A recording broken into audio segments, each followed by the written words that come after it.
ওখান থেকেই আমরা আবার রওনা দিলাম পরবর্তী আমাদের গন্তব্য ফ্রেজারগঞ্জ। দিগন্ত বিস্তৃত সমুদ্রকে মন ভরে দেখলাম ফ্রেজারগঞ্জে এসে। ফ্রেজার সাহেবের বাড়ি রয়েছে এখানে, যদিও সেটা ভগ্নস্তূপেই পরিণত হয়েছে।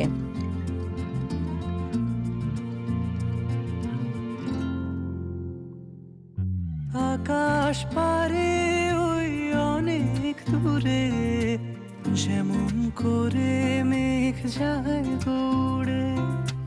আকাশ পারে ওই অনেক দূরে, যেমন করে মেঘ যায় দৌড়ে।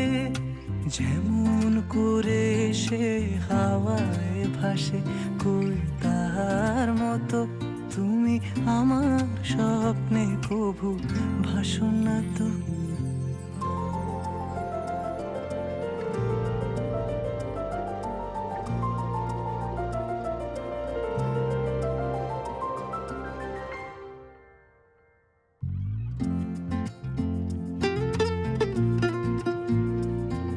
সাম্প্রতিককালে রেমাল প্রাকৃতিক দুর্যোগে ক্ষতিগ্রস্ত হয়েছে ফ্রেজারগঞ্জ ভীষণভাবে।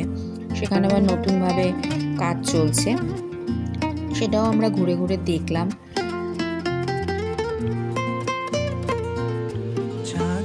এরপর আমরা এলাম কার্গিল দ্বীপে।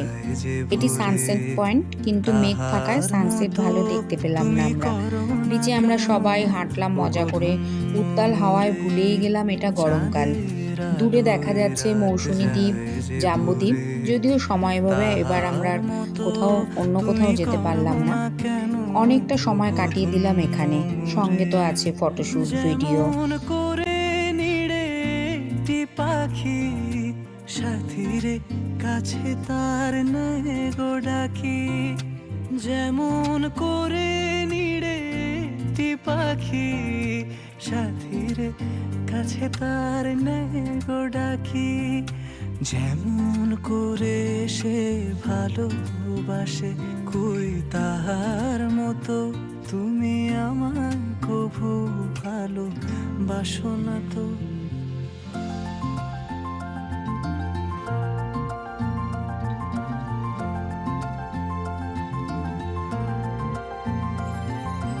অলির কথা শুনে বকুল হাসে, কই তাহার মতো তুমি আমার কথা শুনে হাসো না তো।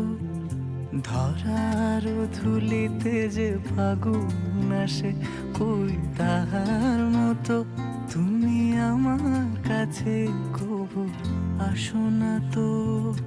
অলির কথা শুনে বকুল হাসে, কই তাহার মতো